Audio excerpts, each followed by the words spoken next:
चलो, लिख लिया? थम्स अप कर दीजिए एक बार। लिख लिया? गुड। और किसी ने नहीं लिखा? सबने लिखा ना? एक बार थम्स अप कर दो। वो सॉरी, थम्स अप नहीं, हैंड रेज कर दो, हैंड रेज कर दो। हैंड रेज करना मुझे दिखाई देता है सही से। कोई बात नहीं रमन, कोई बात नहीं, ट्राई किया, that is important. Good good good good good good good. Okay, ठीक है। देखो, फैक्चुअल थोड़े से आंसर्स हैं, तो हो सकता है आपको ना आता हो, कोई प्रॉब्लम नहीं है, आ जाएगा इवेंचुअली। आर्ट एंड कल्चर में चीज़ें रटने वाली ही होती हैं।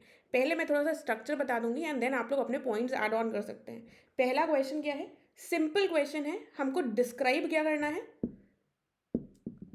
द्रविडियन आर्किटेक्चर के फीचर्स, कैरेक्टरिस्टिक्स, या फिर फीचर्स, उसके मेन कैरेक्टरिस्टिक्स बताने हैं। ठीक है, तो इसके लिए इंट्रोडक्शन क्या अच्छा हो सकता है? इसके लिए हो सकता है कि द्रविडियन आर्किटेक्चर की शुरुआत कहाँ से हुई। द्रविडियन आर्किटेक्चर साउथ इंडिया का है। ठीक है, इसकी शुरुआत मेनली हम देखते हैं पल्लव रूलर महेंद्र वर्मन के समय पर हुई। इस तरीके से हमारा इंट्रोडक्शन हो सकता है। ठीक है, अभी मैं बेसिक बता रही हूँ, आप अपने इनपुट्स दे सकते हैं बाद में। देन मेन कैरेक्टरिस्टिक्स पूछे हैं, तो आपको एक हेडिंग डालनी है मेन कैरेक्टरिस्टिक्स की, and then point wise, again paragraph में नहीं, पॉइंट वाइज लिखना है। 12 मार्क्स का क्वेश्चन है। हो सकता है आपके पास शॉर्ट पॉइंट्स हो, आपको ना पता हो, तो ऐसे 12 मार्क्स के क्वेश्चन में सब हेडिंग डालना एक अच्छा तरीका हो सकता है। कि हमने विमान एक हेडिंग डाली, ठीक है, गर्भगृह एक हेडिंग डाली। अभी शायद आपको टर्म्स उतने ना समझ में आ रहे हो, आ जाएंगे, टेंशन की बात नहीं है। ठीक है, देन उसके बाद कंक्लूड हम कैसे करेंगे? हम कंक्लूड करने में अब हमारे पास यहाँ पर कुछ डेटा, कुछ फ्यूचरिस्टिक क्या बता सकते हैं इसमें? यहाँ पर आर्ट एंड कल्चर के आंसर में हम ये बता सकते हैं कि द्रविडियन आर्किटेक्चर जो है, जो अपनी शिखर पर, अपने पिनाकल पर पहुंचता है चोल युग के समय पर, जो ना सिर्फ रिफ्लेक्ट करता है एक आर्ट और आर्किटेक्चर को, साथ में चोलास की पावर को भी रिफ्लेक्ट करता है। तो एक सिंपल सीधे साधे क्वेश्चन का हमारा ये फ्रेमवर्क हो जाएगा। फिर इसके जो फीचर्स, मेन बॉडी पार्ट है, इसको आप लोग एक बार बताइए, तो अभी साथ में ही इसके फीचर्स भी हम लर्न कर लेंगे। चलो हम एक बार शुरू, आप वो लोग हाथ उठाएंगे जो इस आंसर में अपने इनपुट देना चाहते हैं, उन्होंने कुछ लिखा है तो वो बताना चाहते हैं। ठीक है, वो लोग हाथ उठाएंगे, बाकी लोग नीचे कर लीजिए।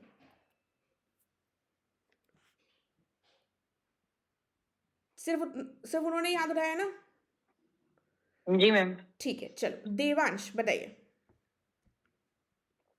Hello ma'am. हाँ देवांश बताइए। मैम इसमें पहला पॉइंट तो मैंने लिखा है कि presence of gopuram. Gopuram is a pyramidal gopuram होता क्या है? Structure. Ma'am gopuram is a pyramidal structure built on the main entry gate of a temple compound. मतलब हमने रटा हुआ है, हमको पता नहीं गोपुरम क्या होता है।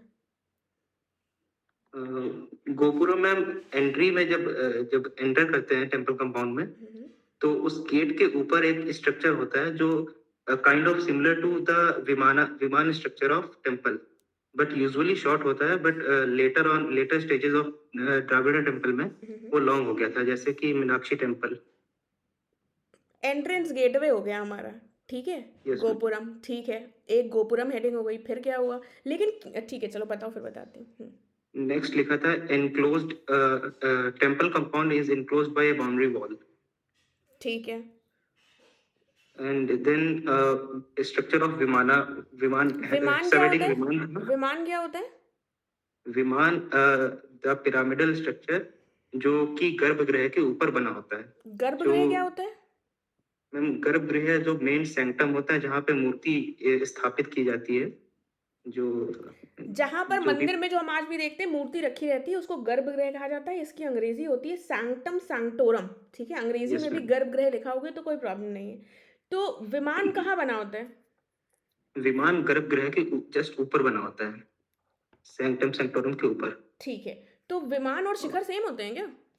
नो मैम, शिखर थोड़ा कर्वीलिनियर होता है, बट विमान बिल्कुल स्टीप उसका वो स्लोप होता है। और शिखर जो नागरा स्टाइल में होता है वो थोड़ा कर्वीलिनियर होता है, जैसे हमारे रेगुलर टेम्पल्स अच्छा, तो नॉर्थ इंडिया में। साउथ इंडिया में शिखर एब्सेंट होता है? नहीं मैम, होता है, बट वो उतना डेवलप नहीं होता जितना कि नागरा टेम्पल्स में होता है। ठीक है, ठीक है। और कौन सा पॉइंट बचा? और कौन से पॉइंट्स और बचे? नेक्स्ट पॉइंट मैंने इसमें लिखा था कि स्कल्पचर्स होते हैं आउटसाइड गर्भगृह के बाहर, sculptures are present, the sculptures of Ganga and Yamuna and dwarapalas. और था कि the elaborate and multipurpose mandapas are present in mandapa क्या होता द्रविड़ है? मंडप क्या होता है? मैम मंडप होता है जो असेंबली पॉइंट होता है गर्भगृह के बाहर, जो मेन कंपाउंड है जहाँ पर लोग पूजा और आरती करते हैं। ठीक है, जहाँ पर हम लोग लाइन लगाकर खड़े रहते हैं उस पार्ट को मंडप कहते हैं। तो ये जो होता है गर्भगृह, इसमें हम देखते हैं विमान होता है, और जो मंडप होता है उसमें क्या होता है? उसमें भी छोटे छोटे विमान होते हैं क्या? मैम द्राविड़ा में तो नहीं याद है, नागरा में होते हैं, बट द्राविड़ में ऐसा मैंने तो मतलब याद नहीं मुझे मैम। ठीक है, कोई बात नहीं। और कुछ ऐड किया है आंसर में? इसमें मैंने एग्जांपल दे दिया कि कल्याण मंडप, जैसे कल्याण मंडप में मैरिजेस फंक्शन भी होते थे, तो मतलब वो अपना पॉइंट को सब्सटेंशिएट करने के लिए कि मल्टीपर्पज मंडप है, तो इसमें कल्याण मंडप है, वो मैरिजेस वहाँ पे हो रही हैं। और नेक्स्ट पॉइंट था ma'am presence of water tank in temple compound. Good. And और एक्स्ट्रा पॉइंट मिल नहीं रहे थे, उसके बाद फिर ऐसे ही लिख दिया कि decorated by murals and sculptures, तो उसमें एग्जांपल दे दिया कि बृहदेश्वर टेम्पल। और फिर मैम 8 पॉइंट ही टोटल बने थे, और लास्ट में कंक्लूड कर दिया कि Dravidian temple of South India are our national heritage and we should cherish and protect it. मतलब ये तो बहुत ही वो हो गया, मतलब जेनरिक। लास्ट जेनरिक और लास्ट रिजॉर्ट वाला, जब कुछ नहीं याद आ रहा है तो लिख देते हैं, ठीक है, वरना यस उसको मैम। थोड़ा सा चोल से रिलेट करते हैं, अदरवाइज देखते हैं लोग और क्या बता रहे हैं। मैम एक पॉइंट जो इंट्रोडक्शन इसमें, में हाँ इंट्रोडक्शन सॉरी, बताओ। इंट्रोडक्शन में मैंने ये कह दिया था कि द्राविड टेम्पल का starting beginning point was era of Pallava and they reach its zenith in Chola period, और थोड़ा ठीक है। Approximately 9th century AD date भी ऐड कर देती है। हाँ, डेट डेट ऐड कर सकते हो, हिस्ट्री में जहाँ पर हो ब्रैकेट में डाल दो, कुछ आपका उसमें जाएगा नहीं, जहाँ पर भी आपको डेट याद है, डेट या टाइम पीरियड उसको मेंशन करना है। एंड एक चीज़ बताओ, अब मुझे बताएंगी मेघा, मुझे ये बताओ इस आंसर में एक सबसे इंपॉर्टेंट चीज़ क्या है जो हमको मिस नहीं करनी है? अपार्ट फ्रॉम कैरेक्टरिस्टिक्स तो पूछा ही है, एक बहुत इंपॉर्टेंट चीज़ है जो हमें यहाँ मिस नहीं करनी है इस आंसर में। Very good, diagram. ठीक है, डायग्राम इसमें मिस नहीं करना है। नागर और द्रविड़ से क्वेश्चन पूछा जा चुका है, इनके डायग्राम्स आपको आने चाहिए, चाहे वो 8 मार्क्स में क्वेश्चन पूछा जा रहा है चाहे वो 12 मार्क्स में, पूरा आपको उसको बनाकर आना है। ठीक है, चलो मेघा, अब इसने पॉइंट्स बता दिए, अब जिसके कुछ एक्स्ट्रा हो वही हाथ उठाइएगा ताकि रिपीटेशन ना हो। ठीक है, सत्यम बताइए। जी मैम।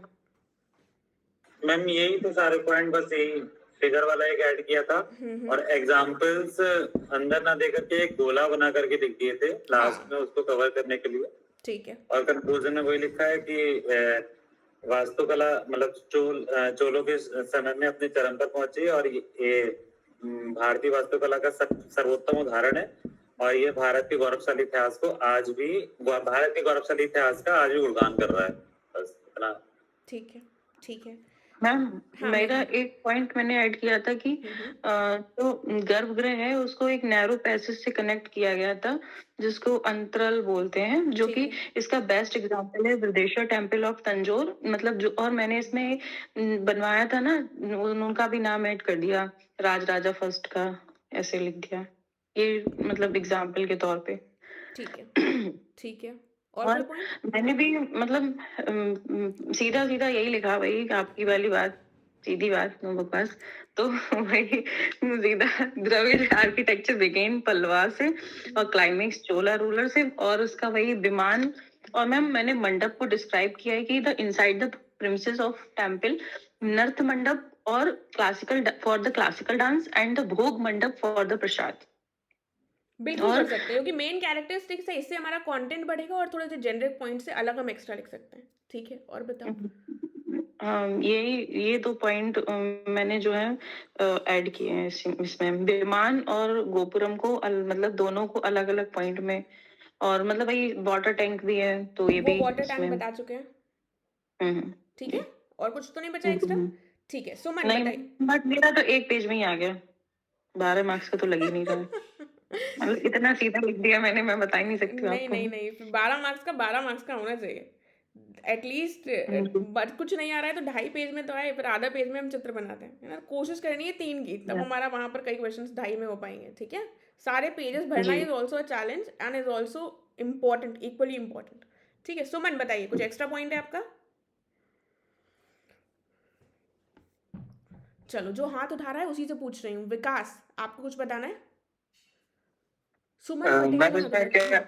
इसमें जैसा कि जो टेम्पल्स थे तो इनका जैसे आर्कियोलॉजिकल इम्पोर्टेंस तो लिख ही सकते हैं, इसके साथ साथ जो टेम्पल्स का जो और भी सिग्निफिकेंस था, जैसे कि उसका एज ए फंक्शन करते थे, वो एडमिनिस्ट्रेशन का भी काम कर रहे थे, मार्केट कंट्रोलिंग का भी, तो कंक्लूजन में वो भी थोड़ा डाल सकते हैं क्या? कंक्लूजन में हाँ डाल सकते हो, लेकिन मेन कैरेक्टरिस्टिक्स में फोकस मेन कैरेक्टरिस्टिक्स पे ही होना चाहिए, ठीक है। एक्स्ट्रा में हम उसके एग्जाम्पल ज़रूर बताएंगे, डायग्राम ज़रूर बनाएंगे, और उसका जो यूज़ था कि टेम्पल्स को हम ऐसे भी यूज़ कर सकते थे, वो कंक्लूजन में डाला जा सकता है, ठीक मैम है। मैंने एक पॉइंट और लिखा है। एक सेकंड में हाँ विकास बताइए। द्रविडियंस जैसा है कि किसी किसी में हम पढ़ते हैं कि वो जो वहाँ के राजा हुआ करते थे, उनकी जो लीनेजेस थे, उनको भी वो टेम्पल्स में शो किया करते थे, उनके बारे में भी बहुत सारा जो एविडेंस में मिलता है, तो एक हिस्ट्री का भी एक साक्ष्य मिलता है वहां से, बहुत सारा source as a literary source भी है, हम उसको मतलब देख सकते हैं टेम्पल्स को। लेकिन हमसे क्वेश्चन में कैरेक्टरिस्टिक्स पूछा गया, यही हमारी समस्या है कि हमें आता जो है हमें लगता है हम वो लिखते हैं। मेन कैरेक्टरिस्टिक्स पूछा गया है, सिंपली लिखा गया है डिस्क्राइब, तो हम वही डिस्क्राइब करेंगे। कुछ एक्स्ट्रा हमको बताना है तो हम कंक्लूजन में बता देंगे एक लाइन में, या फिर हमें लग रहा है नहीं चाहिए तो बड़ी इंपॉर्टेंट चीज़ है तो उसको हम थोड़ा गोला बना देंगे। इसके बियॉन्ड हमको नहीं बताना है, क्योंकि जो पूछा जाएगा उसी को एड्रेस करना है, वहाँ पर हमको ये नहीं दिखाना है कि हमको कितना आता है, ठीक है विकास? ठीक है। हाँ बताइए प्रिया, बताइए। हाँ मैम, ये मुझे लग रहा है मैंने जबरदस्ती का लिख दिया है क्या? ये जो लास्ट में जो इसका वो कंक्लूजन होगा, उसमें मैंने वही लिखा है जो आपने बोला कि द्रविड़ वास्तुकला का प्रारंभ पल्लव काल से हुआ, जो चोल काल में अपने चरमोत्कर्ष पर पहुंच गया। फिर मैंने इसको लिख दिया फर्ग्यूसन के शब्दों में, जो उन्होंने बहुत तारीफ की है ना इसके बारे में, कि चोलों ने दैत्यों की तरह सोचा और जौहरियों की तरह इसे पूरा किया। तो ये जो द्रविड़ मंदिर वास्तुकला है उसके मतलब उसको बताता है, विशेषता बताता है। तो ये मतलब एक्स्ट्रा लग रहा है क्या? नहीं, उनके शब्दों में लिख सकते हैं, लेकिन दोनों फिर उस लिख सकते हैं, बिल्कुल लिख सकते हैं। आपने दोनों चीजें इंट्रोडक्शन में लिख दी हैं, दोनों लाइन की कंक्लूजन में लिखा है? नो मैम, मैंने दोनों लाइन कंक्लूजन में लिखी है। इंट्रोडक्शन में तो सिंपल वही कि ये 7वीं-8वीं शताब्दी में हुआ था, और इसके 2 उदाहरण दे दिए, एक दिया गंगई कोंड चोलपुरम और एक बृहदेश्वर मंदिर तंजौर का। बिल्कुल, तो मैंने तो एग्जाम्पल्स लिख दिए। कंक्लूजन अच्छा है, और किसी की बात को कोट करना तो अपने आप में वो वैल्यूएबल हो जाता है कि हम अपनी जेनरिक बात कर रहे हैं, उससे अच्छा हम किसी को कोट कर दें। बढ़िया कंक्लूजन है प्रिया, ठीक है। नहीं मतलब 2 सेंटेंस एक साथ पढ़ने में थोड़ा अजीब नहीं लग रहा है? दोनों सेंटेंसेस को मर्ज कर शॉर्ट कर सकते हैं, लेकिन किसी को कोट करना है हमको, ठीक है। कंक्लूजन में दोनों बातों को मर्ज कर दीजिए। आपने क्या लिखा है फिर से बोलकर बताइए। मैम कंक्लूजन में लिखा है द्रविड़ वास्तुकला का प्रारंभ पल्लव काल से हुआ, जो चोल काल में अपने चरमोत्कर्ष पर पहुंच गया। फर्ग्यूसन के शब्दों में, चोलों ने दैत्यों की तरह सोचा और जौहरियों की तरह इसे पूरा किया। अभी मुझे इतना ही याद आ रहा था तो वही मैंने लिखा है। ठीक है, कोई प्रॉब्लम नहीं है, आपने फर्ग्यूसन के शब्दों को यूज़ किया ना, कोई प्रॉब्लम नहीं, लिख सकते हैं, ठीक है। लेकिन बस ये लिखें सही, मतलब ऑब्वियसली एग्जैक्ट कॉपी नहीं करना है, लेकिन जिसकी बात लिख रहे हैं वो इंसान सही हो, कोई प्रॉब्लम नहीं है, बढ़िया लिखा है, ठीक है। और मैम एक जो आपने बोला मंडप, जो इससे गर्भगृह से जुड़े होते थे मंडप, उसमें महामंडप होता था, अर्ध मंडप होता था, और एक आपने जो कल्याण मंडप बोला है। हाँ बिल्कुल, इनको भी मेंशन करना है, ये सब यहाँ पर इंपॉर्टेंट पार्ट हो जाता है, ठीक है।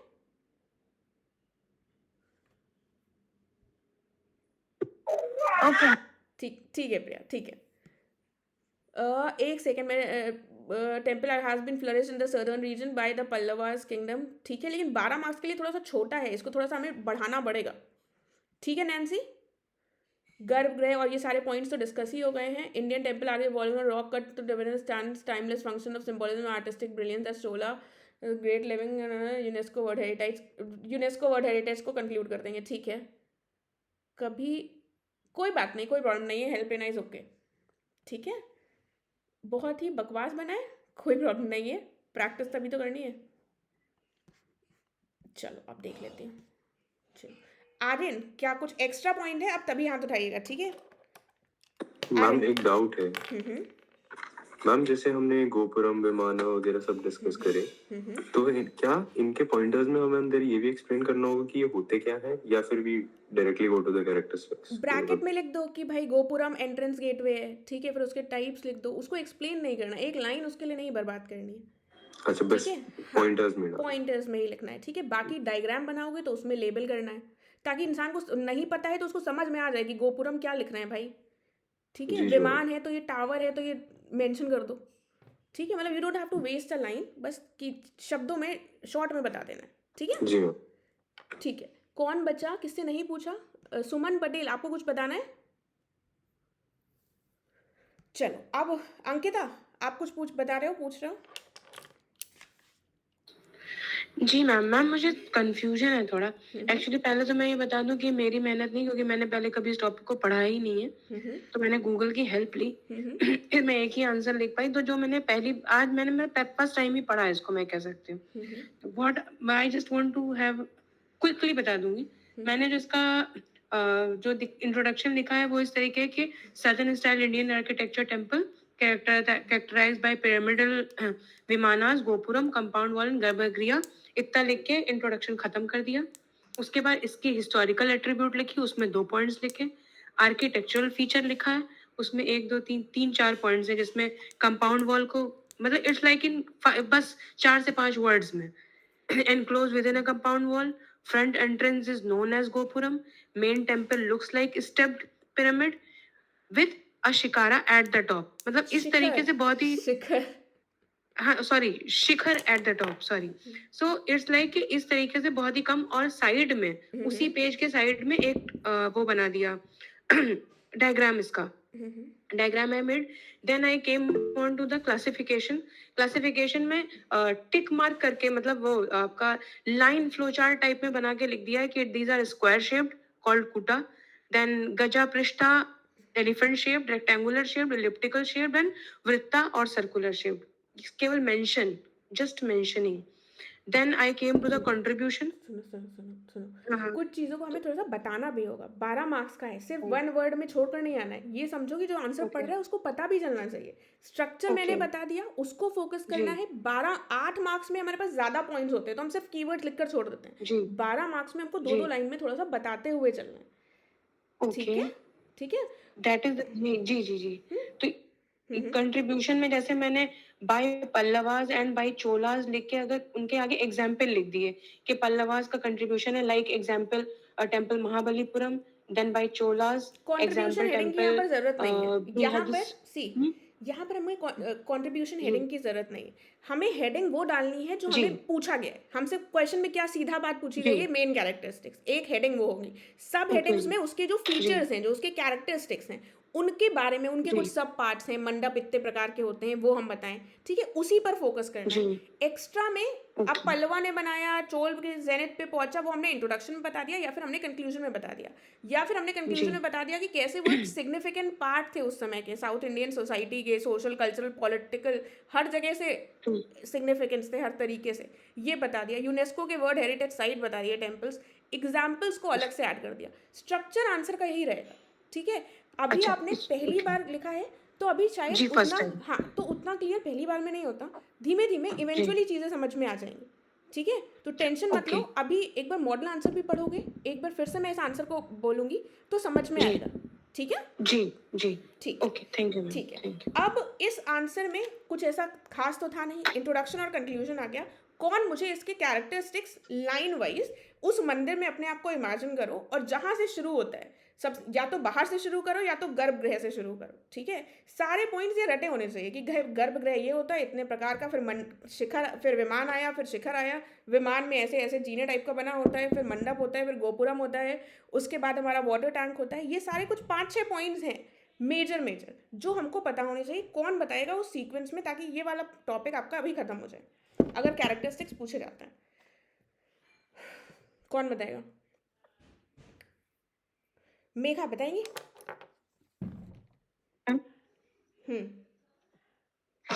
हाथ उठाया है आपने, इसलिए पूछ रही हूँ। कोई हाथ उठाएगा उसी से पूछूंगी। अगर आपको आंसर देना है आपको हाथ उठाना पड़ेगा। जी मैम, मैं बताती हूँ। मैम जो क्या कहते हैं मोस्ट सिग्निफिकेंट फीचर इसका विमान, presence of pyramidical inclining tower, मतलब जिसको बोलते हैं विमान, ऑन द टॉप ऑफ, मतलब उसके टॉप ऑफ क्यूपुलर शेप्ड फाइन, मतलब जो होता है उसके ऊपर बनाई गई है। मुझे रटा रटाया नहीं सुनना है। रटा रटाया तो रट ही लोगे। पॉइंट हमारे दिमाग में हमको पता होना चाहिए। मैं तो मैं ऐसे ही बताती हूँ, अंग्रेजी में ना बताऊँ। मतलब अंग्रेजी में लिखा हुआ पढ़ कर नहीं बताना है, उसमें मजा नहीं आती। वो तो अब इतना तो अंग्रेजी पढ़े हो ना कि सेंटेंस फ्रेम कर दोगे। हाँ बताओ। हाँ तो मैम, पहला पॉइंट तो यही है कि क्या कहते हैं मंदिर की वही विमान का प्रेजेंस है। और दूसरा पॉइंट कि बाउंड्री बॉल और water tank is present in the temple. ठीक है, एक थर्ड विमान पॉइंट हो गया, एक दूसरा हो गया बाउंड्री वॉल, और तीसरा हो गया वाटर टैंक। ठीक है, चौथा? और क्या कहते हैं विमान जो है वो गेटवे के पास, मतलब जिनको हम गोपुरम बोलते हैं, विमान लाइक स्ट्रक्चर वही गेटवे के पास, उसको गोपुरम बोलते हैं। और मतलब इनके जो विमान है वो मतलब कम छोटे होते हैं इन कंपैरिजन टू जो जो मेन जो होता है उससे, मेन मंदिर का जो होता है। मेघा पहली बार पढ़ा है और द्रविडियन स्टाइल ऑफ आर्किटेक्चर ना? नहीं मैंने पढ़ा हुआ पढ़ा है हुआ ये। है तो फिर मुझे सीक्वेंस में बताओ। एकदम हम गेट पे चले जाते हैं, फिर हम अंदर जाते हैं, सीक्वेंस में क्यों नहीं? हम नहीं। गर्भगृह में क्यों नहीं आए अभी तक? गर्भगृह तो मंदिर की शुरुआत वहां से होती है। ऐसे ही लिखा है मैम, यही पॉइंट याद आया मैंने कि हमेशा हम पढ़ा कोई नहीं भी है। चीज लर्न करें, हम कोई भी चीज लिखें, उसको सीक्वेंस में लिखें, तभी हमारे पॉइंट्स मिस नहीं होंगे। वरना तो हम रैंडमली गेट पे पहुंच गए, फिर हम एकदम विमान पे आ गए, तो हम चीजों को भूल ही जाएंगे। एक बार सीक्वेंस में पढ़ी हुई चीज हम कभी नहीं भूलते। सत्यम बताइए। हम ऐसे नॉर्मली से हम किसी मंदिर में एंट्री लिए तो सबसे पहले हम गोपुरम से एंट्री ली। ठीक है, हमने गोपुरम से एंट्री ली, उसके बाद हम आगे बढ़े तो हमें मतलब इमेजिन करते हैं कि हमें वहां पे जलाशय दिखाई दिया, वाटर लेफ्ट टैंक, या हाँ राइट, ठीक है। जलाशय ये जलाशय बताइए, दिखाई दिया। नागर जलाशय से नागर हम में जब होता है आगे क्या? नागर में वाटर टैंक होता है क्या? मैम नागर में, द्रविड़ में तो होता है, नागर में नहीं होता, मतलब एक नहीं होता है characteristic नहीं होता है। ठीक है, फिर उसके बाद हम थोड़ा सा आगे बढ़ते तो मंडपम आ जाता है। तब हम बड़े से पैसेज से अंदर जाते हैं तो एक मंडपम के थ्रू जाते हैं। तब मंडपम से बाद हम चबूतरा आते हैं, चबूतरे पे ऊपर चढ़ते हैं, फिर ऊपर चढ़े वहां पे, फिर हम मंडपम में गए, मंडप के थ्रू, वो पैसेज के थ्रू पहुंचे, हमें सामने गर्भगृह दिखाई दिया। गर्भगृह के ऊपर हमें पता है कि गोपुरम रहता है,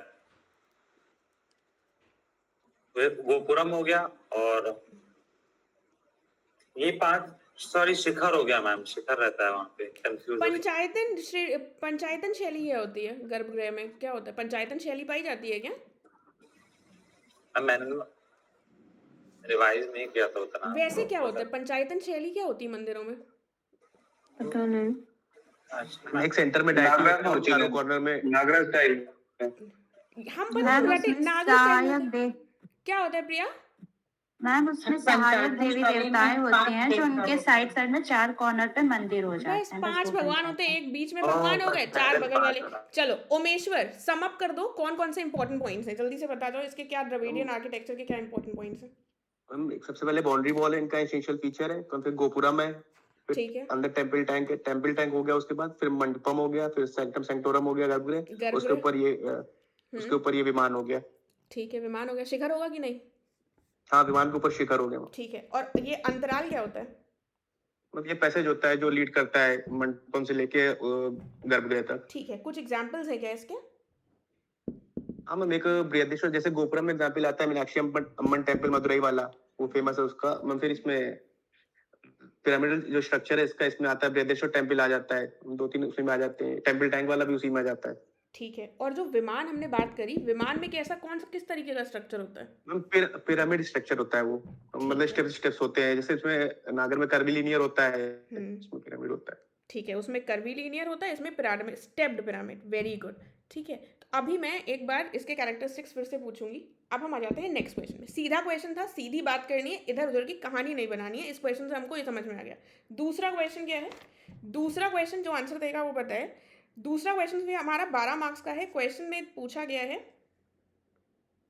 डिस्क्राइब करने हैं core teachings of Buddha.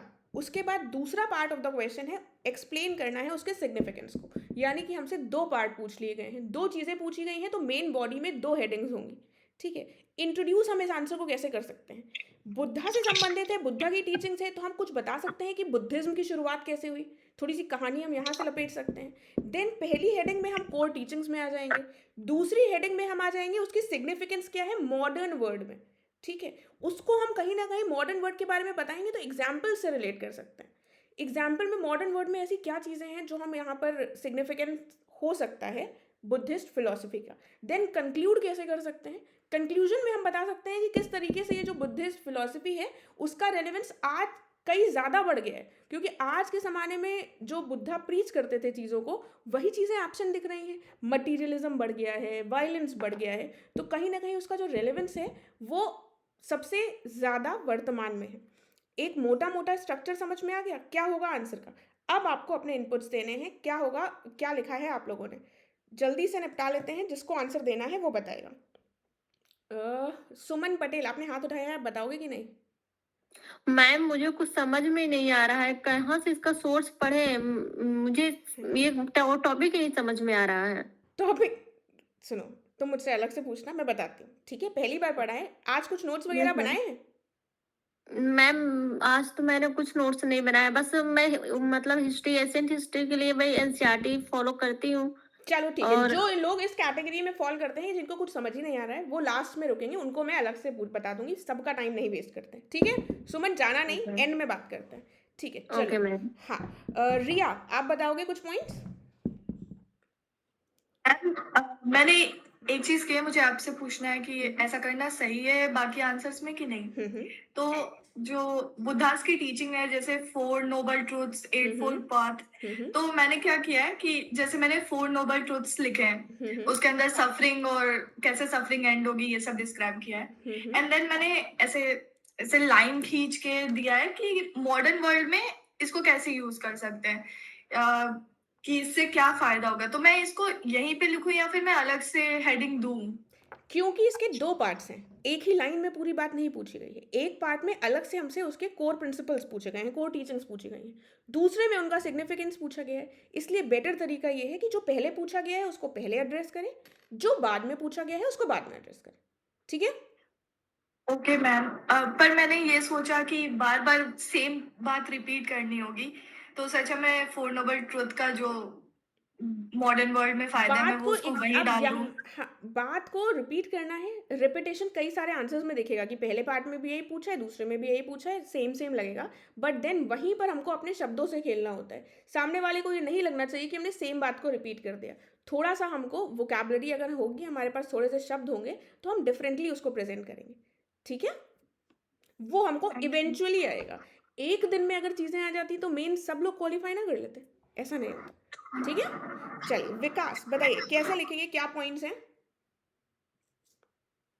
Ma'am इसको स्टार्ट किया कि जो बुद्धा फिलोसफी है ये 6th सेंचुरी बीसी के टाइम में प्रोपाउंड की गई थी बुद्धा महात्मा बुद्ध के द्वारा। और दूसरा फिर इसके जो नोबल ट्रूथ्स हैं 4, life is full of sorrow and desire is the root cause of देखो, ग्रीफ जो एक second grief can be extinguished. जो चीज़ आपने अलग लिखी है वो बतानी है। सिंपल वही इंट्रोडक्शन लिखा है जैसे मैंने बताया, तो उसको स्किप कर दीजिए। अब इनके जो प्रिंसिपल्स पूछे गए हैं, ठीक है, कोर टीचिंग्स पूछी गई हैं, सॉरी, तो कोर टीचिंग में पहली कौन सी टीचिंग है? हेडिंग डाली कोर टीचिंग्स की। कोर टीचिंग मतलब नोबल ट्रूथ्स जो है इसके 4। ठीक है, क्या है 4 noble truth? Life is full of sorrow और grief and desire is the root cause of those griefs and that grief can be extinguished, and to eradicate those grief 8-fold path can be followed. ठीक है, तो 4 noble truth हो गए एक teaching में। दूसरी teaching कौन सी है? टीचिंग तो यही है मैम। इसके फिर लास्ट में जो 8-fold path इन्होंने बताया था, हाँ, इसको तो फिर 8-fold path 8 फोल्ड पाथ बता देंगे। 8 फोल्ड पाथ याद है क्या? नहीं सारे नहीं याद थे, मैंने हेल्प लिया था, ठीक है, मतलब 4-5 याद है, 3-4 याद रहते, बाकी मैंने हेल्प लेके ठीक लिखा है, उनको, एक ये बाकी उनको ठीक है, तो जो हेल्प लिए वो नहीं बताएंगे। एक हमारे 4 नोबल ट्रुथ हो गए, एक हमारे अष्टांगिक मार्ग हो गए। तीसरी टीचिंग कौन सी यस है? मैम। तीसरी टीचिंग है क्या कोई? नहीं, इसके बाद मैंने इसका सिग्निफिकेंस लिखा कि आज के टाइम में इनका जो टीचिंग थी उनकी क्या क्या सिग्निफिकेंस है, कैसे। ठीक है, सिग्निफिकेंस में क्या पॉइंट्स लिखे? मैंने इसमें लिखा जैसे नॉन वायलेंस के बारे में, कि जो जैसे कि हमारा वर्ल्ड है, रशिया यूक्रेन वॉर चल रहा है, मिडिल ईस्ट क्राइसिस चल रही है, तो अगर नॉन वायलेंस को अगर फॉलो करते हैं तो इस तरह से हम पीस को प्रिवेल कर सकते हैं इन एरियाज में और ये प्रॉस्परस हो सकते हैं।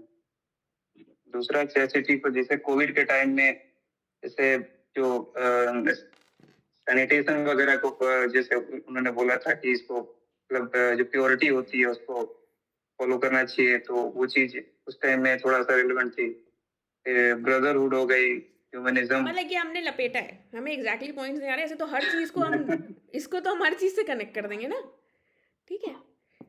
ये 2 पॉइंट मेन थे मुझे याद थे, बाकी ये ठीक दोनों है। तो मतलब कॉमन पॉइंट जो है। ठीक है, कोई बात नहीं। देवांश बताइए, कुछ एक्स्ट्रा हो तभी बताना, ठीक है, रिपीटेशन नहीं करना। Yes ma'am. हाँ मैंने नोबल ट्रुथ और अष्टांगिका मार्क तो कराई है। ठीक है। फर्स्ट सब हेडिंग नोबल ट्रुथ था और सेकंड सब हेडिंग अष्टांगिका मार्क था। फिर मैंने थर्ड लिखा Buddha's teaching against discrimination, so Buddha believed in humanity and equality. Another one is Buddha was against superstition and evil rituals. इसको थोड़ा सब्सटेंशिएट करा कि Buddha liberate common masses from orthodoxy and evil rituals. Example, meaningless sacrifices. देखो And- ये significance में लिखा है कि कोर टीचिंग्स में लिखा है? मैम ये कोर टीचिंग में लिख दिया था। सिग्निफिकेंस में आएंगे ये पॉइंट, कोर टीचिंग में ये नहीं मैम- आएगा, ठीक है, क्योंकि सेम रिपीटेशन हो जाएगा, एग्जैक्ट रिपीट कर दोगे, ठीक है। ओके कोर टीचिंग में ओके और कुछ लिखा है? यस मैम, एक लिखा था कि एक हेडिंग है teaching of self dependency to acquire knowledge, अपो दीपो भव, बी योर ओन लाइट। और फिर सिग्निफिकेंस में फर्स्ट पॉइंट है टू काउंटर डिस्क्रिमिनेशन, उसको सब्सटेंशिएट करा है कि racial, communal and caste discrimination. हाँ, मतलब यही पॉइंट ऊपर में second- लिखा था, वही चीज नीचे लिख दी है, same to same. Yes ma'am. Second again against operation of human beings, उसमें अगेंस्ट वॉर एंड वायलेंस। फिर example currently Russia, Ukraine and Israel, Iran and Gaza. And fourth women empowerment.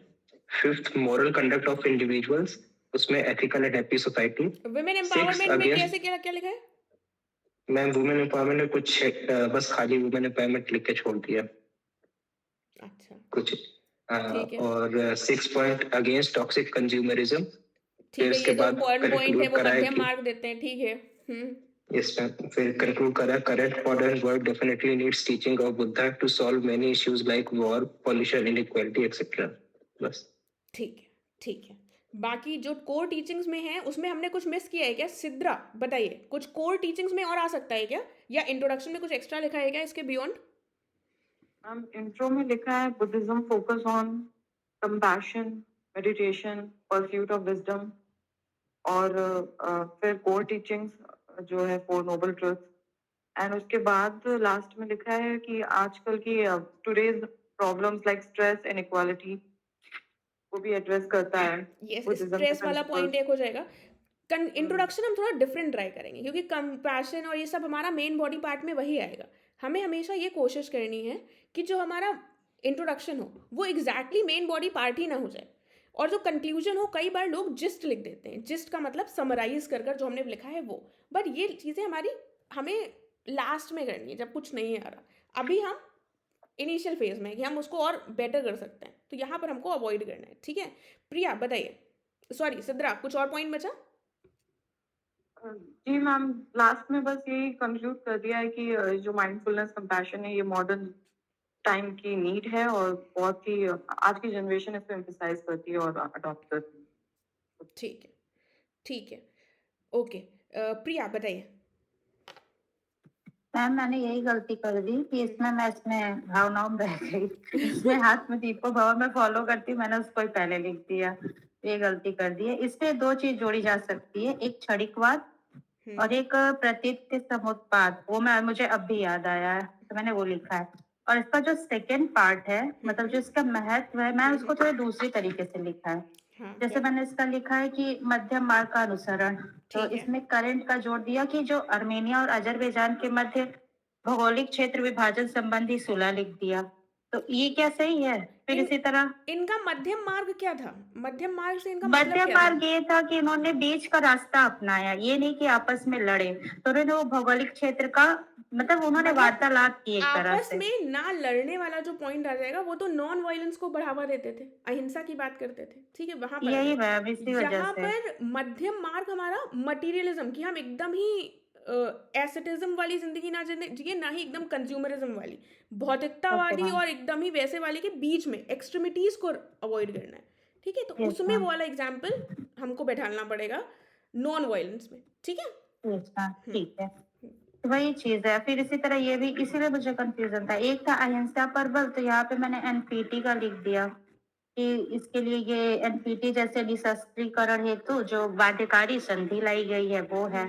फिर पर्यावरण क्षतिपूर्ति में, मतलब मुझे पॉइंट्स के जो एग्जाम्पल थे मैं उसको जोड़ रही थी, वो जुड़ नहीं रहे थे, तो मगर मैंने इस तरह से ट्राई किया है इसको। जैसे ये प्रतीत समुत्पाद का है कि प्रत्येक चीज की उत्पत्ति का कोई ना कोई कारण होता है, ठीक है। तो इसमें उदाहरण दिया है कि अत्यधिक गरीबी से असमानता का जन्म हुआ, तो इसमें मतलब ये ज्यादा हो गया है। ऑक्सफोर्ड में रिपोर्ट डाल दिया कि 1% के पास 74% संपत्ति का संकेंद्रण है, मतलब ये ज्यादा हो गया थोड़ा सा, ये थोड़ा ज्यादा मुझे हो भी गया लग रहा है। हाँ, बट ये कि एग्जाम्पल इसको कैसे जोड़ा जा सकता है मुझे ये बता दीजिएगा। अभी पॉइंट्स बढ़ाते हैं। सत्यम बताइए, सत्यम फिर उमेश्वर। मैम एक जैसे वैज्ञानिक और तर्कसंगत दृष्टिकोण का एक हेडिंग डाली हाँ, थी। ये बढ़िया पॉइंट है, ठीक है। इसमें मैम मैंने जैसे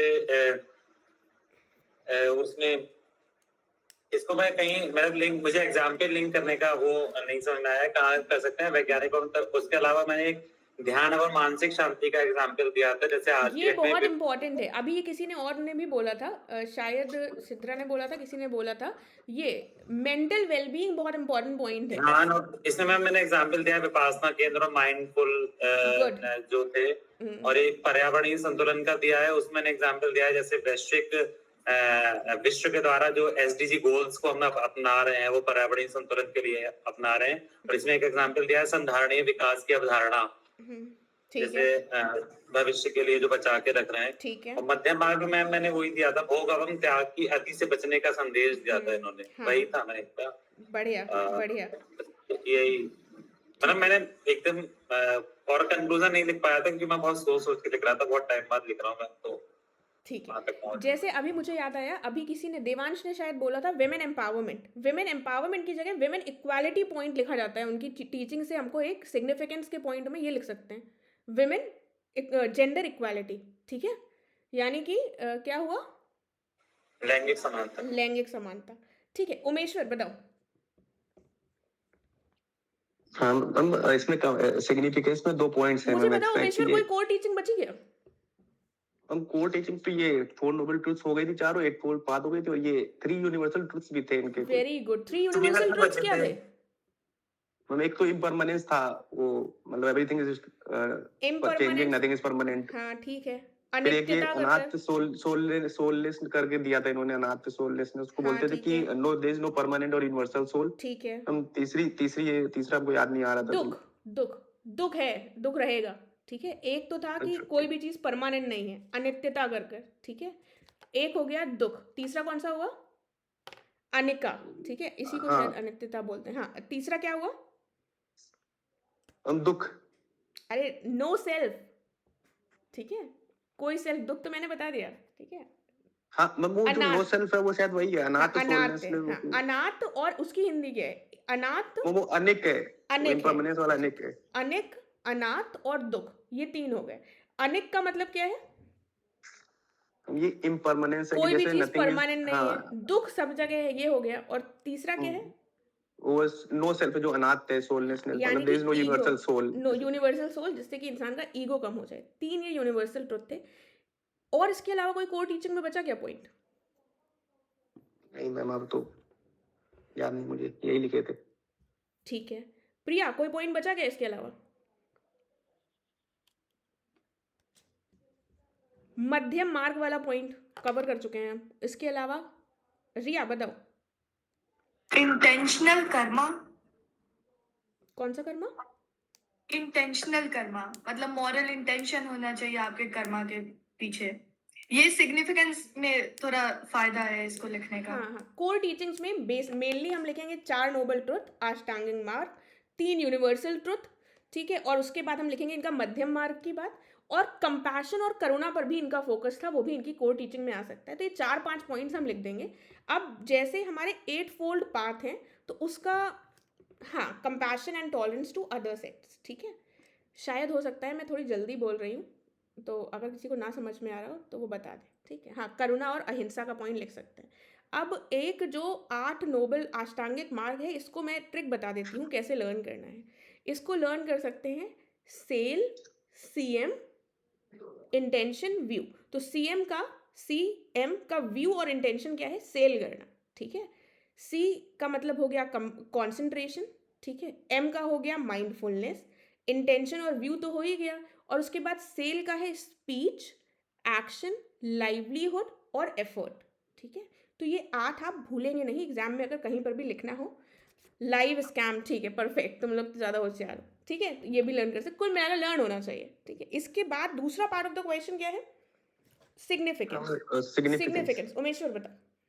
हम सिग्निफिकेंस में सारे लोगों ने बता दिए थे, 2 पॉइंट्स में एक्स्ट्रा। एक तो ये लिखा था emphasis on compassion and non injury promotes coexistence and helps in solving conflict. इसमें एग्जांपल दे दिया कि resolution of conflict between Armenia and Azerbaijan वाला। ठीक है, और फिर एक ये लिखा था 8-fold path guides individuals in situation of ethical dilemmas। इसमें लिखा था कि जैसे resolution of conflict of interest by the civil servants। ठीक है, मॉडर्न वर्ड पर थोड़ा ज़्यादा फोकस करते हैं। कौन से, अगर हम सीक्वेंस में लिखना होगा, जितने हो चुके हैं उनको भी अगर मिला लो, तो सीक्वेंस में कौन से इंपॉर्टेंट पॉइंट्स आएंगे? मैम सबसे पहला लिखा था मैंने ये माइंडफुलनेस वाला कि mindfulness practices are adopted for mental health and stress ये रिडक्शन। सबसे फॉर इंपॉर्टेंट पॉइंट है। एग्जांपल ठीक है, yoga and vipassana centres in Rishikesh. फिर ठीक दूसरा है, लिखा था ये emphasis on compassion and non injury promotes coexistence, ये वाला दूसरा लिखा था। और फिर तीसरा लिखा था कि middle path approach helps in maintaining balance in work life stress and material pursuits. ठीक है, फिर चौथा ये लिखा था कि एक fold path guides individuals in situation of ethical dilemmas. फिर पांचवा लिखा था कि ये जेंडर इक्वलिटी वाला। ये पांच जेंडर इक्वालिटी वाला, सेल्फ अवेयरनेस का पॉइंट लिख सकते हैं। नॉन वायलेंस इंक्लूड किया क्या तुमने? मैम वो उसी में कर दिया था कि नॉन इंजरी प्रमोट्स कोएग्जिस्टेंस। ठीक है, हाँ, तो उसी में आ गया। तो अब ये 4-5 पॉइंट्स जो सिग्निफिकेंस के, स्टार्टिंग की कोर टीचिंग्स तो समझ में आ गई होंगी कौन सी 4-5 लिखनी है। अब ये जो सिग्निफिकेंस के 5 पॉइंट्स 4 बताए हैं उमेश्वर ने, मेघा बताइए क्या क्या बताया है, हेडिंग्स बता जाओ। मैम मैंने एक पॉइंट वो जो उन्होंने लिखा है, मैंने इसमें एक पॉइंट और ऐड किया है कि जो अष्टांगिक मार्ग है ना, उसमें बाचा का भी तो है ना, तो मैंने लिखा है कि in the age of social media hate and misinformation ज्यादा फैल रही है, तो मतलब ये टीच करता है ट्रुथफुलनेस और मतलब राइट स्पीच करना, मतलब तो ये भी हाँ, ऐड करके। बिल्कुल ऐड कर सकते हैं, बिल्कुल ऐड कर सकते हैं। ठीक है, एनवायरनमेंट का और पॉइंट ऐड कर सकते हैं जो सत्यम ने बताया था। ठीक है, जो मिसिंग है अभी इसमें। ठीक है, हाँ बताओ मेघा, और क्या बताया? और मैम वही सब जो सबने बताया है मैम, बस मैंने लिखा जो है वो पॉइंट में लिखा है, मैंने इसमें ना कुछ भी इंट्रोडक्शन का कुछ अच्छा नहीं है, मतलब मैंने ये लिख दिया सीधा सीधा after achieving nirvana followers of Siddhartha, ऐसे बस ऐसे लिख दिया, ये सब ऐसे नहीं ऐसे नहीं लिखना, ऐसे नहीं लिखना। मतलब सीधा मतलब पॉइंट जो उनके बताया था वही लिख दिया है, मतलब टीचिंग लिख दिया है, स्टार्टिंग मार्क के सारे वो एक्सप्लेन कर दिया है और उनको जोड़ के लिख दिया है, जो ये Vipassana center mindfulness practices promote non violence और ये राइट सोशल अभी मीडिया मैं और रुक जाओ, अभी मैं डिस्कशन ग्रुप बनाती हूँ। जिन लोगों ने पहली बार आंसर्स लिखे हैं या जिन लोगों ने कुछ अजीब सा लिखा है, वो एक बार अपने आंसर्स भेजेंगे तो मैं उसको देखूंगी सही से स्ट्रक्चर फ्रेम किया है कि नहीं। ठीक है, मतलब जो भी भेजना चाहे भेज सकता है। एक बार मैं फिर ऐसे इस आंसर को बताती हूँ। इंट्रोडक्शन में हम गौतम बुद्धा की स्टोरी से शुरू कर सकते हैं। पहली हेडिंग होगी हमारी जो कोर टीचिंग्स पूछी गई हैं, जिसमें 4 नोबल ट्रुथ आ जाएंगे, अष्टांगिक मार्ग आ जाएगा, 3 यूनिवर्सल ट्रुथ आ जाएंगे, मध्यम मार्ग आ जाएगा और कंपैशन वाला पॉइंट आ जाएगा। तो ये 4-5 पॉइंट्स हमारे इन हेडिंग्स के साथ बीच बीच में उनके बारे में लिखते रहोगे। अष्टांगिक मार्ग लिखा तो पूरे मार्ग लिखने हैं। 4 नोबल ट्रुथ हेडिंग डाले तो चारों नोबल ट्रुथ लिखने हैं, सिर्फ लिख कर नहीं छोड़ देना है नाम। ये टीचिंग्स हो गई, कोर टीचिंग्स की बात होती है, वरना टीचिंग्स तो दुनिया भर की सब चीज़ें हो जाएंगी। फिर सिग्निफिकेंस में आएंगे, तो सिग्निफिकेंस में हम इनर वेलबींग और मेंटल पीस से शुरू कर सकते हैं, जिसमें लोगों का स्ट्रेस कम होता है। एनवायरनमेंट का पॉइंट यूज़ कर सकते हैं। ठीक है, मध्यम मार्ग को यहाँ पर रिलेट कर सकते हैं, जैसे वायलेंस बढ़ रहा है उसको कम किया जा सकता है। सेल्फ अवेयरनेस बढ़ सकती है लोगों की, जिससे कि कंज्यूमरिज्म कम होगा। ठीक है, और कौन सा पॉइंट बचा उमेश्वर? कोई पॉइंट बचाया मैंने क्या? एक 8-fold पाथ वाला लिख दिया था guides individuals in situation of ethical dilemmas. हाँ, तो एथिकल बाकी तो डिलेमा। आपने बोल दिए सारे। ठीक है, ये पॉइंट लिखकर कंक्लूड कैसे किया? कंक्लूड मैंने सिर्फ एक लाइन लिखी थी उसमें क्योंकि स्पेस हो गई थी खत्म। अब ये लिखा था this adoption of Buddhist principle can cultivate inner peace and help in creation of more compassionate world. ठीक है, अगर हमने ऊपर लिख दिया है इनर पीस वाला पॉइंट, तो इंस्टेड हम उसको लिखेंगे एक सोसाइटल फ्रेमवर्क, एक सोसाइटी को एक फ्रेमवर्क प्रोवाइड करता है जिसको हमें अडॉप्ट करने की ज़रूरत है आज कहीं ज़्यादा, पहले से कहीं ज़्यादा। ठीक है, इस तरीके से हम इसको एंड कर सकते हैं। ठीक है, 2 क्वेश्चंस हो गए। जिन लोगों की चीज़ें बिल्कुल नहीं समझ में आ रही हैं, डोंट वरी, मैं समझाऊंगी बाद में। एंड उसके बाद लास्ट क्वेश्चन में आ जाते हैं। अब लास्ट क्वेश्चन में पूछा गया है हमसे, क्या पूछा गया है, कहाँ गया?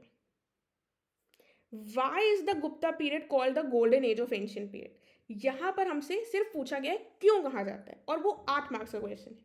हमें ये ज़रूर ध्यान देना है कि हमें क्यों पूछा गया है, तो बस हम उतना ही बताएं, हम कहानी ना बताएं कि ये क्यों नहीं गोल्डन पीरियड है। तो अगर किसी ने ये मेंशन किया है कि ये गोल्डन पीरियड क्यों नहीं है, तो उसकी यहाँ पर बिल्कुल भी ज़रूरत नहीं है, ठीक है। इंट्रोडक्शन में हम सिंपली बता सकते हैं कि गोल्डन एरा या गोल्डन पीरियड इसको कहा क्यों जाता है, क्योंकि इसने वेरियस जो फील्ड्स हैं, आर्ट, लिटरेचर, एडमिनिस्ट्रेशन, गवर्नेंस, सब में थोड़ा सा अचीवमेंट हासिल किया है। ये वाला पॉइंट इंट्रोडक्शन में। मेन बॉडी में हम सबकी हेडिंग डालेंगे, ठीक है। लिटरेरी वर्क्स बताएंगे, साइंटिफिक एडवांसमेंट्स बताएंगे, आर्ट एंड आर्किटेक्चर बताएंगे। उसके बाद लेकिन हमें 8 मार्क्स का क्वेश्चन है, ये भी ध्यान रखना है, तो हमें लिमिट करना है कि हम इंपॉर्टेंट चीज़ें बताएं। सोशल, रिलीजियस, कल्चरल वाला पार्ट भी हम बताएंगे, उसको हम एक ही पार्ट में जोड़ सकते हैं, ठीक है। तो इन हेडिंग्स को डालने के बाद देन हम अपने आंसर को कंक्लूड कर सकते हैं। अब इसके जो मेन मेजर अंडर पॉइंट्स होंगे वो कौन बताएगा, हाथ उठा लो।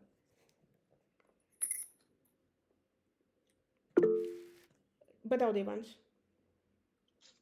मैम इसमें फर्स्ट पॉइंट मैंने लिखा है reasons for golden age, profitable and rampant trade and commerce with all over the world. देखो, इसको फिर हाँ, इसमें कुछ ट्रेड और कॉमर्स का कुछ एग्जांपल बताएं। यस मैम, फर्स्ट एग्जांपल लिखा है via ocean routes with South East Asia, Rome and Arabs, and second via silk route because ये फ्यूडेटरीज थे कुशानास के, तो मैंने सिल्क रूट भी मेंशन कर दिया था। तो ये दो एग्जांपल है, ocean route and silk route. देखो, अब हम एक चीज और इम्पोर्टेंट है, ये तुमने पहला पॉइंट बताया इकोनॉमिक वाला, यस मैम, लेकिन गोल्डन एज के लिए सबसे मेजर रीजंस क्या हैं? फिर सेकंड पॉइंट था patronage to literature, art and architecture, और तीसरा पॉइंट आ जाता है साइंटिफिकल एडवांसमेंट। ये हमारे 3 मेजर पॉइंट्स हैं। जो चीज़ इंपॉर्टेंट होती है उसको हम ऊपर रखेंगे। ट्रेड एंड कॉमर्स बिल्कुल था, अच्छा पॉइंट है, लिखेंगे, लेकिन वो नीचे आएगा, ठीक है देवांश? ओके मैम, हाँ ओके हाँ। मैम फिर patronage to art and architecture, इसमें Ajanta caves and Ellora caves का एग्जांपल दे दिया था। फिर थर्ड रिलीजियस फ्रीडम, बस उसमें खत्म। रिलीजियस फ्रीडम में Ajanta caves, art and architecture में बस खत्म। यस मैम, इतना ही याद आ रहा था। चलो, तुमने खुद लिखा है, फिर ठीक है, और बताओ। फिर रिलीजियस फ्रीडम में अजंता केव्स का एग्जांपल दिया है।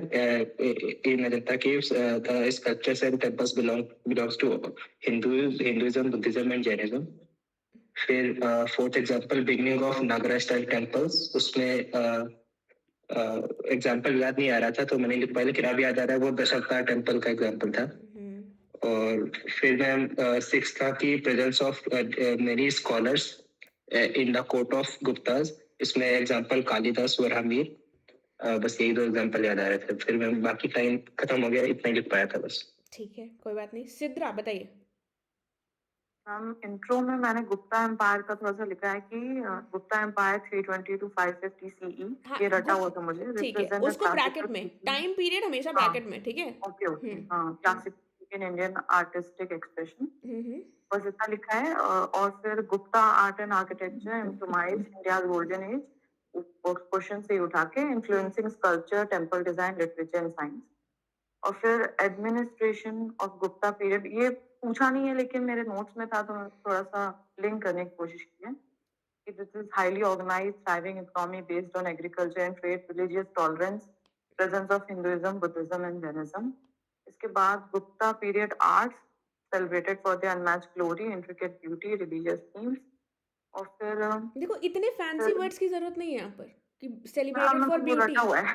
वो रटा हुआ है, लेकिन 8 मार्क्स में हमको सीधी बात ज्यादा करनी है। फोकस क्या है हमारा हाँ। कि आर्ट एंड आर्किटेक्चर में क्या हुआ, क्यों माना जाता है, हाँ। उसमें हमको मार्क्स मिलेंगे। ये वाली लाइन लिखने के लिए हमारी स्पेस एक्स्ट्रा जा रही है। एक बार 12 मार्क्स का क्वेश्चन है तो वहां पर हम थोड़ी थोड़ी लाइन ऐड कर सकते हैं।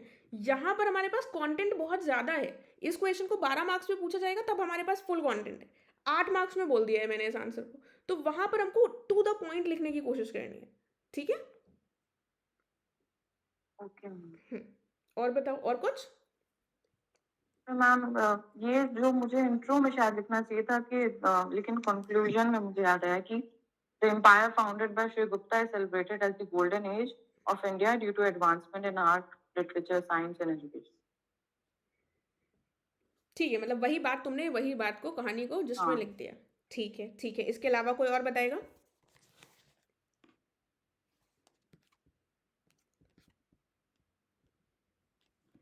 कोई बोल कर बताएगा? रुक जाओ। Indeed Gupta period can be considered as the most, ये भी फर्जी है, ठीक है। हमको उन्हीं की बात जो हमसे पूछी गई है तो उसको हमें, ठीक है बात सही है, वाई कर पूछा था तो हम लिख सकते हैं, बट इसके साथ थोड़ा सा हम या तो एक वर्ड कुछ ऐसा अटैच करें कि लगे कि हमने कुछ एक्स्ट्रा लिखा, कुछ नया लिखा, वरना ये बात उन्हीं की बात को हमने हाँ में हाँ मिला दी तो वो हमको आधा नंबर कंक्लूजन में एक्स्ट्रा क्यों देंगे? उनको लगेगा बस ये तो सिंपल है, इसमें क्यों हम इनको आधा नंबर एक्स्ट्रा दें। हमको ऐसा करना है कि हमको हर जगह कुछ मार्क्स एक्स्ट्रा मिल सके लोगों से, ठीक है। मेरा एक क्वेश्चन है। एक सेकंड रुक जाओ। That the art from this period was indigenous, self possessed and formal with no, बिल्कुल हम हिस्टोरियंस को अगर लिख सकते हैं तो बिल्कुल लिखें, ठीक है। दैट इज अ गुड तरीका जो हम लोगों से अलग कर सकते हैं, ठीक है। सिद्रा बताइए क्या क्वेश्चन है? मैम जैसे कि मैंने अब नोट्स बनाया तो वो द्रविडियन स्टाइल या गुप्ता आर्ट एंड आर्किटेक्चर पे नोट्स बनाया, तो बाजीराम के नोट्स थे तो उससे लिखा, और फिर मेरा कंटेंट बहुत ही कम है, ये सिर्फ एक पेज या आधा पेज हम लिख पाए उस पे गुप्ता आर्ट एंड आर्किटेक्चर, उस पे कुछ भी आ रहा है तो कंटेंट की कमी ऐसा मुझे लग रहा है, तो उसको कैसे बनाएं? ओके, भेजना जरा कितना है कंटेंट तुम्हारे पास, देखूंगी मैं वो 1-2 पेजेस की जो भी है फोटो भेजना, एक ठीक है। टॉपिक पे कितना होना चाहिए? अगर एक टॉपिक पे हम 1 या 2 पेज लिख रहे हैं तो वो इनफ है? बिल्कुल इनफ है, ऐसा कुछ नहीं है कि हमें बहुत सारा कंटेंट चाहिए किसी भी चीज़ के लिए, हमें बस डाइवर्स कंटेंट चाहिए। और गुप्ता पीरियड के लिए हमें एक्चुअली हर टॉपिक के लिए चाहिए। एक बार साइंस एंड टेक्नोलॉजी से भी क्वेश्चन पूछा गया है, मेरे ख्याल से एक बार वही लिटरेचर मैम, से भी क्वेश्चन पूछा गया है। जैसे उन सबके लिए हमको एक 1.5 पेज का होना चाहिए हमारे पास। तो ये बहुत ज्यादा हो जाएगा, पूरी मेरी कॉपी भरने में आ गई है। सिर्फ आर्ट एंड आर्किटेक्चर। नहीं, आर्ट एंड आर्किटेक्चर बहुत बल्कि है भाई, GS1 में अपनी मोटी कॉपी बन जाएगी। वही डर लग रहा है कि इसमें एक कॉपी कर तो फिर हिस्ट्री है, वर्ल्ड हिस्ट्री। GS1 सबसे थोड़ा डरावना है क्योंकि सब्जेक्ट बहुत वास्ट है। अपने आप जब बार बार रिवाइज करोगे ना तो समझ में आने लगता है कि अच्छा ये तो हमने बहुत ही फर्जी लिख रखा है, इसकी ज़रूरत नहीं है।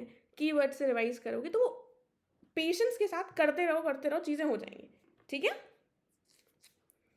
ओके चलो देवांश बता रहे थे कुछ?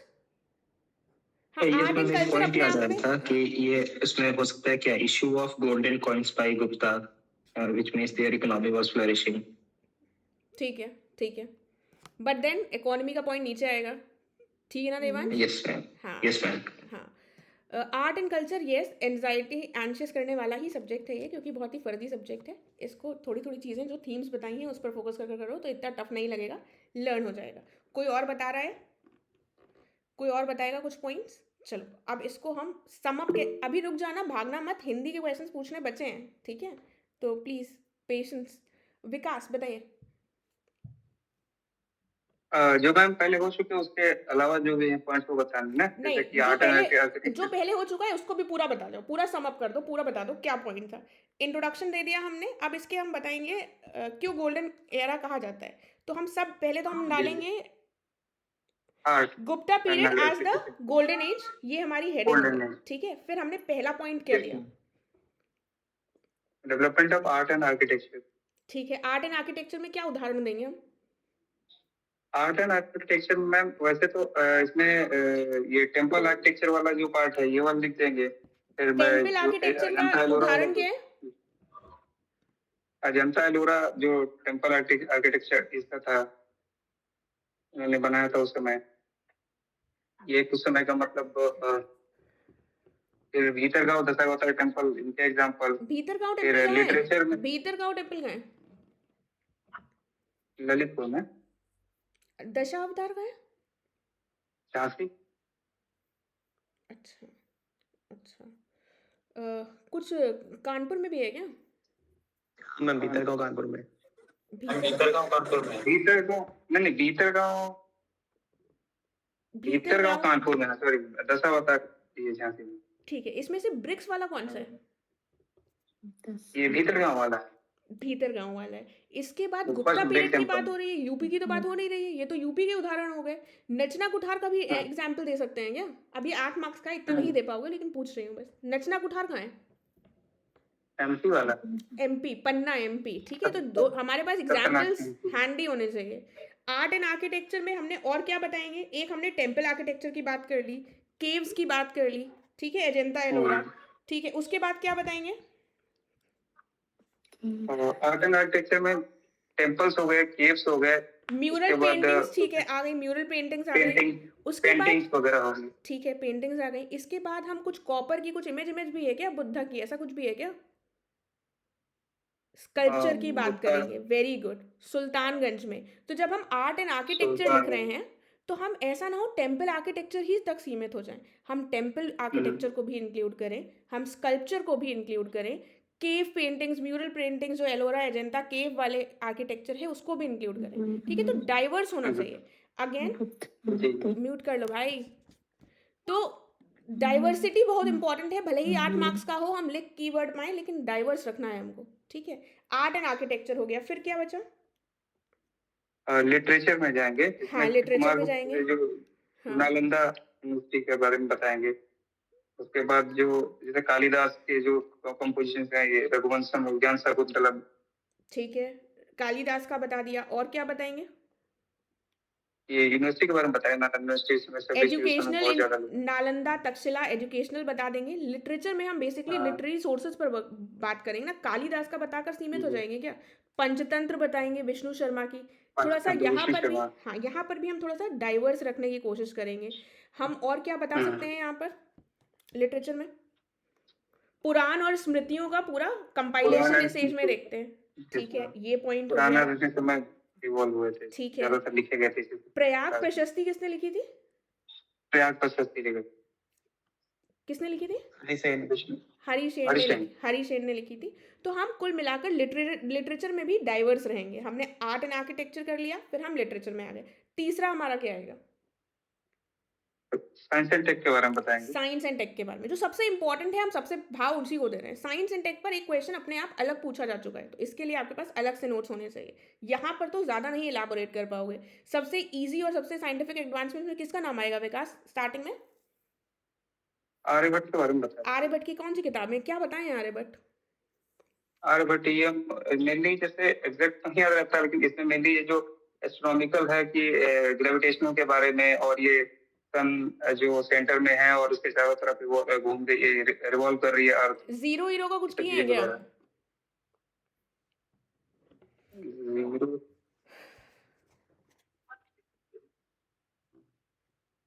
क्या किया आर्यभट्ट ने?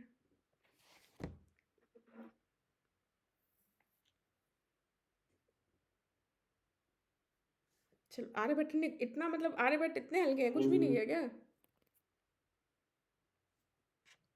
मेनली एस्ट्रोनॉमी और मैथमेटिक्स के बारे में इनका आता है ठीक है, कॉन्ट्रीब्यूशन। ठीक है। अब इस एक सेकंड रुक जाओ। अब इस आंसर में हम क्या कर सकते हैं, अगर हमने अच्छे से प्रैक्टिस कर रखी होगी साइंटिफिक एडवांसमेंट्स की, और हमारे पास कंटेंट है, ठीक है, हमें वहाँ पर सब तो लिखना नहीं है, तो ऐसे आंसर में डायग्राम में क्या इनोवेटिव हो सकता है? हम इसको एक ऐसे बना लें टेबल, और उसमें नाम लिखें आर्यभट्ट, आर्यभट्टियम, वराहमिहिर उनकी किताब, ठीक है, वरुचि उनकी किताब। इस तरीके से एक टेबल के साथ हम इसको रिप्रेजेंट कर सकते हैं। हमने ज़्यादा पॉइंट्स भी लिख दिए और हमारी बात भी सारी हो गई, हमारा आंसर की प्रेजेंटेशन भी थोड़ी सी लेवल अप हो गई, जो सिर्फ आंसर से पॉइंट्स लिख कर आया होगा, ठीक है। तो इसमें ये इनोवेशन हो सकता है, लेकिन ये इनोवेशन तभी कर पाओगे जब अभी उसको प्रैक्टिस में डालो, वहाँ पर वरना नहीं कर पाओगे, ठीक है। अब कौन सा पॉइंट बचा? साइंटिफिक टेक्नोलॉजिकल एडवांसमेंट्स के बाद क्या आएगा? चौथा साइंस एंड टेक के बाद ये मैथमेटिक्स का भी लिख सकते हैं इसमें, ठीक है, जैसे इसी में इंक्लूड कर सकते हैं, इसी में इंक्लूड कर दिया, साइंस एंड टेक्नोलॉजी में आ गया, ठीक है, डेसिमल सिस्टम, हाँ ठीक है। हाँ, उसके बाद सोसाइटी के पार्ट, सोशियो-कल्चरल लाइफ जो थी उस समय, उसके बारे में थोड़ा डिस्क्राइब करेंगे। सोसाइटी में क्या था? तो उस समय जो सोसाइटी थी, तो जैसे जनरली उसके पहले शूद्रास को जो जैसे वर्शिप वगैरह, टेम्पल्स वगैरह में एंट्री नहीं मिलती थी। उसके बाद भगवताज का जो एंट्री हुई है, उसके बाद इनको भी पुराना, ठीक है, सोसाइटी में रिलीजियस टॉलरेंस लिख सकते हैं।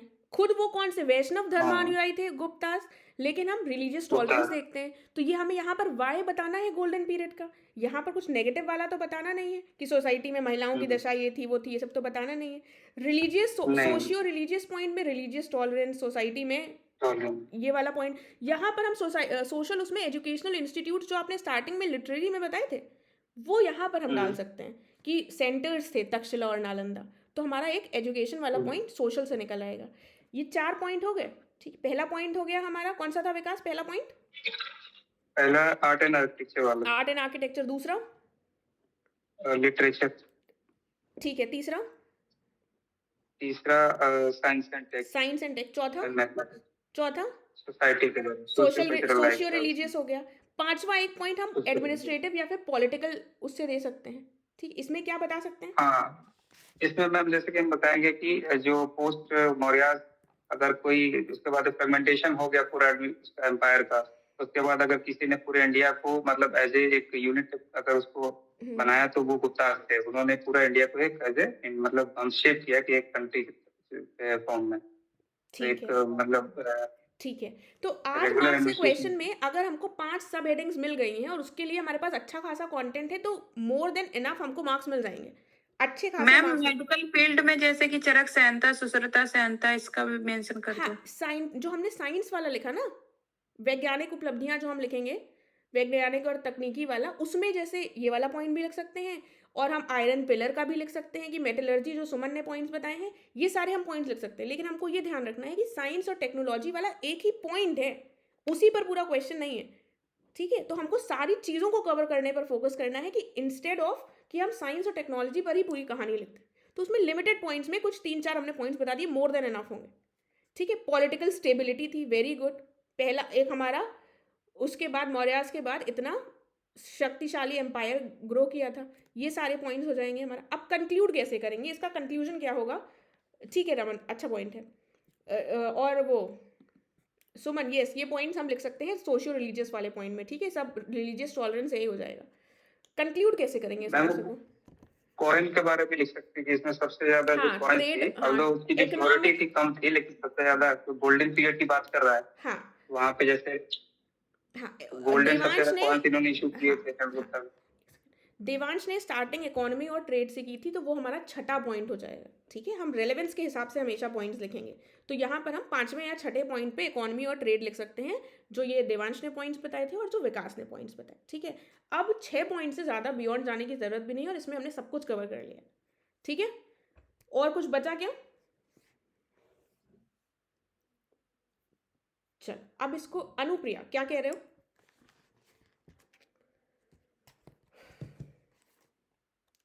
अनुप्रिया हाथ उठाया है ना, बताइए। मैम मैम हम ये कह रहे थे कि मतलब इसमें जो लैंगिक समानता स्थापित करने के लिए जो भगवान शिव की अर्धनारीश्वर की प्रतिमा बनाई गई थी, तो उसे भी मेंशन कर सकते हैं। बिल्कुल कर सकते हैं, कर सकते हैं। हाँ वही, और मैम आप अभी कंक्लूजन का कह रही थी, तो उसमें उसे हम करंट से रिलेट करके लिख सकते क्या हैं। लिखोगे? जैसे कि अभी जो विष्णु शर्मा की पंचतंत्र थी, उसे यूनेस्को के मतलब वो रजिस्टर में शामिल किया गया था, तो ये मैंने लिख दिया था कंक्लूजन में। बिल्कुल लिख सकते हैं कि उसका रेलेवेंस को दिखाते हुए, लेकिन सिर्फ यही नहीं लिखेंगे, इसको कनेक्टिंग कुछ लाइन चाहिए। ये हमें करंट से जोड़ दिया, बहुत अच्छा तरीका है, हमारा लोगों से अलग हो जाए। हमें ऐसा अच्छी चीज़ ढूंढनी है कि हमारी लोग जो जनता लिख रही है, जो जनरल लिख रहा है इंसान, उससे कुछ अलग हो। तो it is a good point, but then कैसे कनेक्ट कैसे करेंगे? कनेक्टिंग लाइन बताओ, लिखा क्या है? मैम हमने ये लिखा है कि इस प्रकार मतलब गुप्त काल जो है वो संपूर्ण भारतीय संस्कृति को एक ही संपुट में पिरोने में महत्वपूर्ण है, और अभी हाल ही में जो है ये विष्णु शर्मा की जो पंचतंत्र है उसे यूनेस्को के जो लिटरेरी रजिस्टर है उसमें शामिल किया गया है। बस इतना ही लिखा है। ठीक है, जो कि गुप्त पीरियड जो था, गुप्ता एज थी, उसके सिग्निफिकेंस को या फिर उसके गोल्डन एज को रिफ्लेक्ट करता है, परिलक्षित करता है। इस तरीके से इसको कनेक्ट करो। ठीक है, जी मैम। ठीक है, चलो अब किसी का कोई और पॉइंट बचा? सबका हो गया है? जिसको नहीं समझ में आया है वो टेंशन ना ले, मैं हूं, मैं कहीं नहीं जाऊंगी। 2-4 क्वेश्चंस बस पूछूंगी। मैंने शेयर किया है हिंदी का। ठीक है, जिसको आती है वेल एंड गुड, जिसको नहीं आती है वो थोड़ा थोड़ा पढ़ता रहे। ठीक है, जिसको आंसर्स आते हैं वो हाथ उठाएगा, जिसको नहीं आते हैं वो बीच में डिस्टर्ब नहीं करेगा। विलोम की मैंने PDF शेयर करी थी, 10 मिनट विलोम पूछूंगी, जिसको भी पता है वो हाथ उठा लेगा। अनंत का विलोम क्या होता है? इतने सन्नाटे में मत आओ, फिर मतलब पूछने में मज़ा नहीं आएगी मुझे। मानसी बताइए।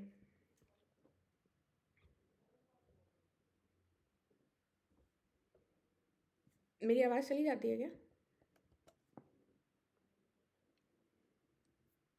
मानसी क्या होता है अनंत का विलोम, बता रहे हो? चलो अनुप्रिया बताओ। मैम शांत। अनंत का शांत, सा शांत या फिर ससीम, ठीक है। अनाजी का क्या होता है? किसका मैम? अनाजी, अनाज से अनाजी। नहीं पता। अनुषा बताओ। फलाहारी। फलाहारी, वेरी गुड। अनुज का क्या होता है अनुषा?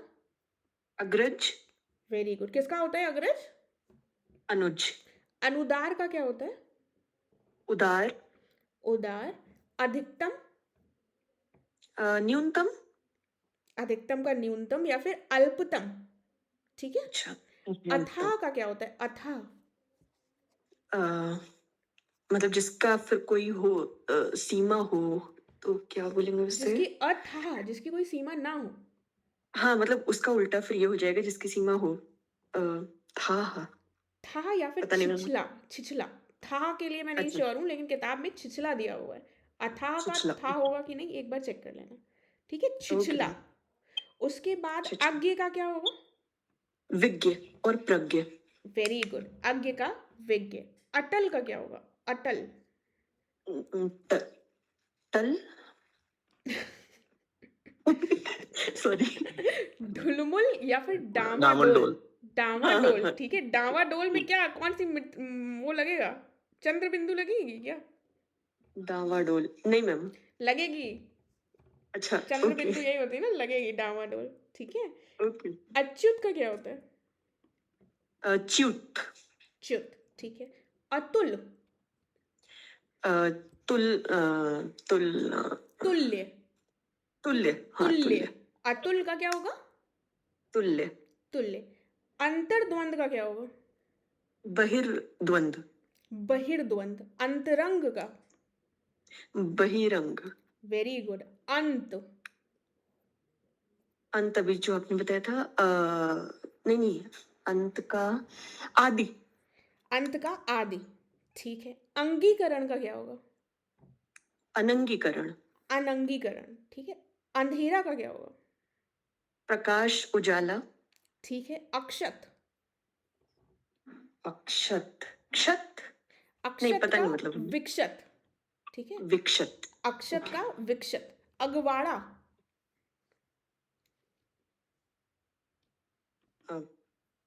पिछवाड़ा। पिछवाड़ा, हाँ पिछवाड़ा ठीक ही। है। अगवाड़ा का क्या होगा? पिछवाड़ा। अधिमूल्यन का क्या होगा? अधिमूल्यन? अधिमूल्यन। अभिमूल्यन। अवमूल्यन, अब। ठीक है। अवमूल्यन। ओके। अधिमूल्यन का क्या होगा? अवमूल्यन। ठीक है। अधीन का क्या होगा? अधीन? स्वाधीन। अधीन का अनधीन या फिर स्वतंत्र, ठीक है। अच्छा। अधीन अनधीन का या स्वतंत्र। अनधीन या फिर स्वतंत्र। अनधीन या फिर स्वतंत्र। अध्यवसाय का क्या होगा? अनध्यवसाय। अधिकतम? न्यूनतम। अथाह? हाँ हाँ, डावाडोल, सॉरी। अच्छा, क्या होगा अथाह का? डामाडोल था। अब छिछला। छिछला। छिछला। अथाह का छिछला, ठीक है। अच्छा, ओके, ओके। अत्यधिक का क्या था? अत्यधिक? अत्यधिक। अ, अल्पतम? अल्पतम। अत्यधिक अल्पतम। अथ? अल्पतम। अथ का क्या होगा? इति। इति। इति, वेरी गुड, वेरी गुड। अग्रगामी का क्या होगा? पूर्वगामी। पूर्वगामी भी हो सकता है, वैसे पश्चगामी होगा, ठीक है। पश्चिमी, ओके। अग्रगामी का पश्चगामी। अटल का क्या होगा? जो अभी आपने बताया था टल, हमने बोला था, क्या था उसका सही? अभी तुमने इससे पहले किसी को मैं रॉन्ग आंसर भी दिया था। हाँ जी, हाँ जी, हाँ जी, ढुलमुल। ढुलमुल। ढुलमुल या फिर डामाडोल, ठीक है। जी। अतुल का क्या था? तुल्य। तुल्य। अतिवृष्टि का क्या था?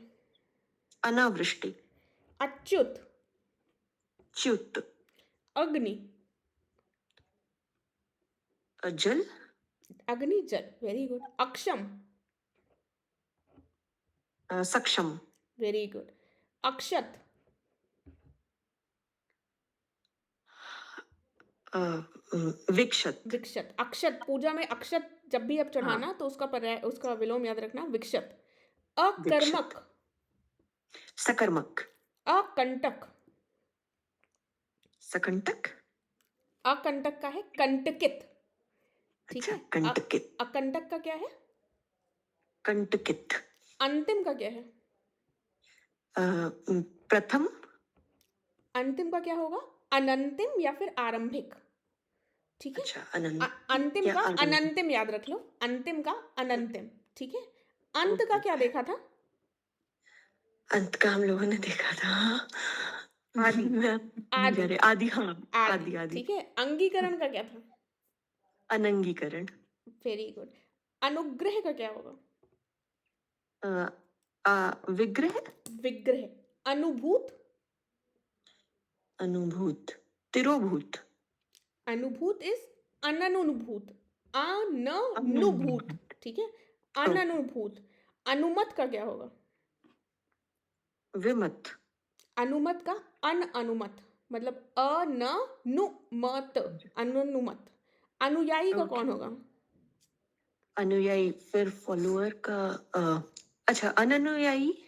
अनुयायी का होगा विरोधी, ठीक है। एक तो फॉलोअर होगा या फिर हमारा कोई ऑपोजिशन में होगा। अनुयायी का क्या होगा? विरोधी। अनुरक्त का क्या होगा? विरक्त।